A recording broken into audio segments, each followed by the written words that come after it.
an island the size of a continent. Fewer people than a small town. Greenland is the largest island on Earth. It covers about 836,000 square miles, bigger than Alaska, Texas, and California combined. And the number of people living on all of it is about 56,000. That is fewer than a small suburb, spread across an island the size of a continent. Everyone thinks they know why. It is buried under ice, case closed. But look closer. The ice-free land around the coast, the bare green and brown fringe with no ice on it at all, is roughly the size of Sweden. Sweden holds 10 million people. Greenland's ice-free zone holds barely 56,000. So the ice is not the reason. The real reasons are stranger, and they start with the ground itself.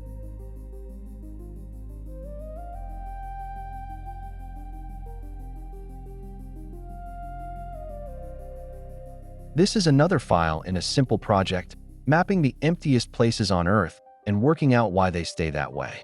Greenland is the perfect second stop because every easy answer falls apart. The ice explains why nobody lives in the middle. It does not explain why the coast, an ice-free ring the size of a country, is almost as empty. There are 4 real reasons, and the ice is only the setup.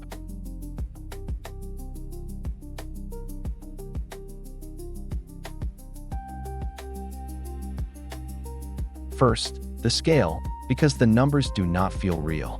Greenland is about 836,000 square miles. If it were its own country by area, it would be the 12th largest on Earth, bigger than Saudi Arabia, bigger than Mexico. Now count the people, roughly 56,000. That is not a typo. The whole island holds fewer people than a single American college football stadium on game day. It works out to about 1 person for every 15 square miles, the lowest population density of any country or territory in the world, and it is not remotely close. To put that in perspective, a crowded country like Bangladesh packs more than 3,000 people into every square mile. Greenland has 1 person for every 15. That is not a difference of degree, it is a difference of kind. And even that number flatters Greenland, because Greenlanders do not spread out. About 1/3 of the entire population, close to 20,000 people, lives in one town, the capital Nuuk. Add the next few coastal towns, Sisimiut, Ilulissat, Qaqortoq, and you have accounted for most of the country in a handful of dots. Between those dots is nothing. Not villages, not farms, not roads. Just rock, fjord, and ice. This is not a thinly settled country. It is a continent-sized coastline with a few towns clipped to the edge of it, and a frozen blank behind them.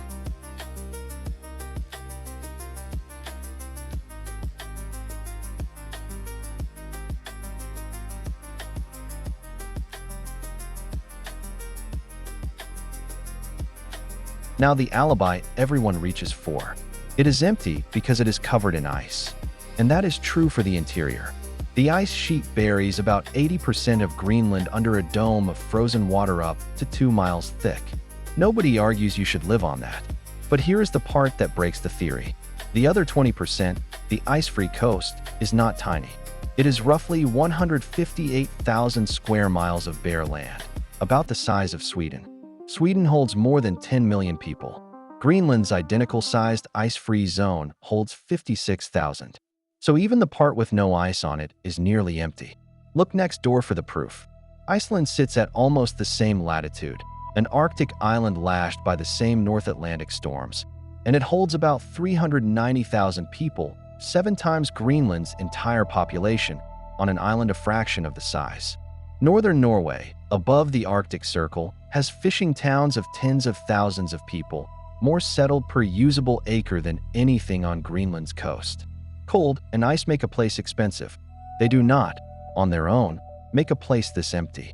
So if the ice-free fringe is the size of Sweden, why does almost nobody live on it? Because 4 other forces are working against it, and none of them melt.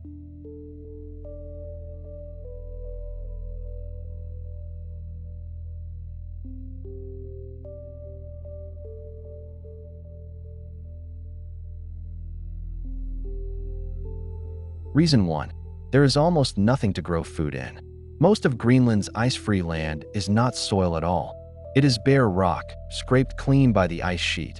and thin frozen tundra that thaws a few inches down in summer and stays locked below. There are no forests worth the name, no grain, no fields. For almost the entire island, agriculture is simply impossible. There is one exception, and it proves the rule. In the far south, around Qaqortoq and Narsak, a narrow band of milder valleys supports a little sheep farming and a few potato plots. That is it. The entire farming output of the world's largest island comes from a single green pocket you could drive across in an afternoon, if there were roads, which there are not. Everywhere else, food does not come out of the ground. It comes off a ship. Nearly everything Greenlanders eat that is not pulled from the sea is imported, frozen, from Denmark and beyond, thousands of miles by boat. That makes the basics expensive, and it caps how many people the land can ever support on its own. Through most of history, a place fills up when the land around it can feed a growing population. Greenland never had that engine. Its people fed themselves by hunting seals and whales and by fishing, not by farming, and hunting supports a thin, mobile population, never a dense one. A place that cannot feed itself off its own soil cannot fill itself. The ice gets the blame, but it is the ground the ice leaves behind that will not grow a town.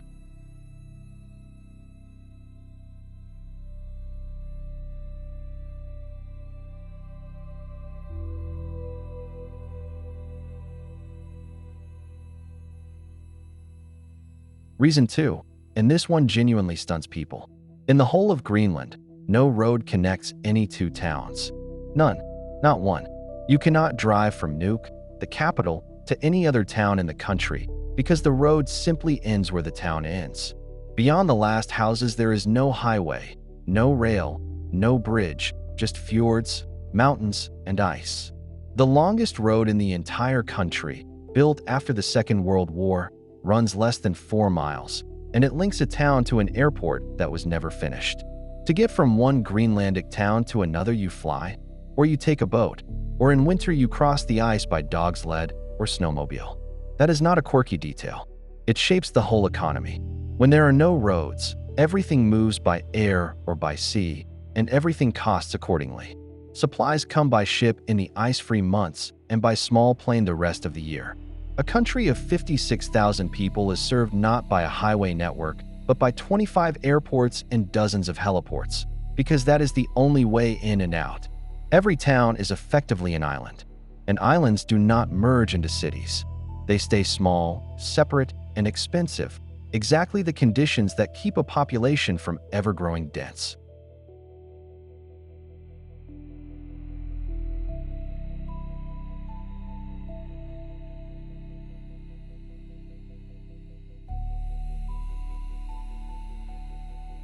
Reason 3. Greenland does not run a normal economy. It runs on 2 things, fish and a check from Denmark.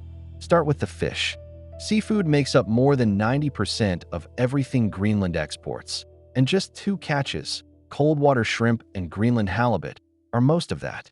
An entire national economy balanced on the price of shrimp. When stocks dip or prices fall, the whole country feels it, because there is almost nothing else being sold to the world. Then the check. Every year Denmark sends Greenland a block grant of around 4 billion Danish kroner, roughly $500 million. That single transfer covers about half of the public budget and equals close to a fifth of the entire economy. Greenland is self-governing, but Denmark still pays for a huge share of the schools, the hospitals, and the salaries. This is not an insult, it is arithmetic.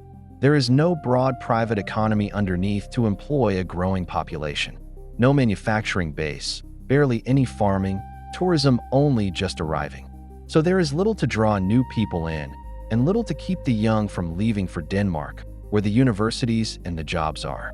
An economy this narrow does not build a bigger country. It just barely holds the one that is already there.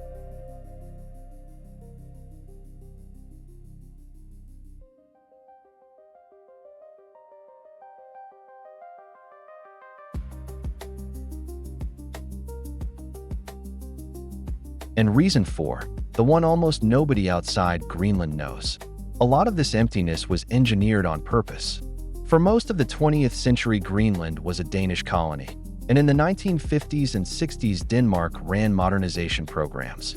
known as G50 and G60, with a blunt goal: pull people out of dozens of small scattered settlements and concentrate them into a few larger towns where fishing and services could be centralized.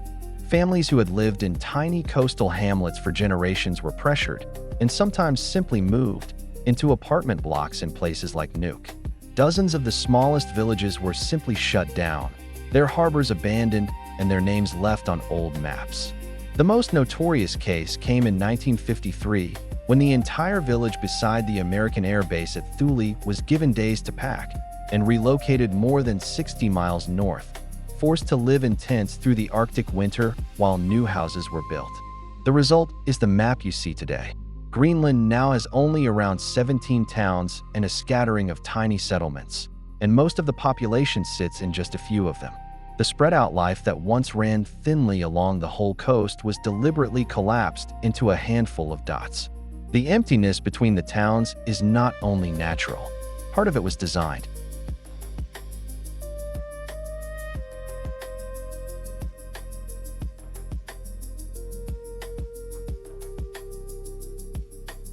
So put the whole file together. It is not the ice. The ice explains the empty middle, but the ice-free coast is the size of Sweden, and it is almost empty too. It is ground scraped down to bare rock that will not grow food, so the land cannot feed the people on it. It is a country where no road connects a single pair of towns, so every settlement stays an isolated island. It is an economy balanced on shrimp and a Danish check, with nothing broad underneath to pull new people in. And it is a coastline that was partly emptied on purpose. Its scattered settlements collapsed into a few towns by policy. Greenland is the largest island on Earth and one of the emptiest places humans have ever inhabited. And the ice is only the first layer of the answer. That is the pattern this channel keeps finding. The wilderness that makes a place breathtaking is usually the same force that keeps it empty. And a warming Arctic will not fill Greenland. It will just move the edge of the ice.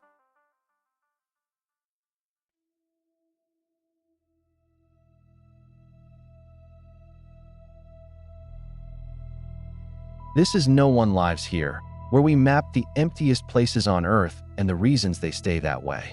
Next file leaves the wilderness behind. China spent $100 billion building a brand new city, with towers, plazas, and roads for 1 million people, and almost nobody moved in.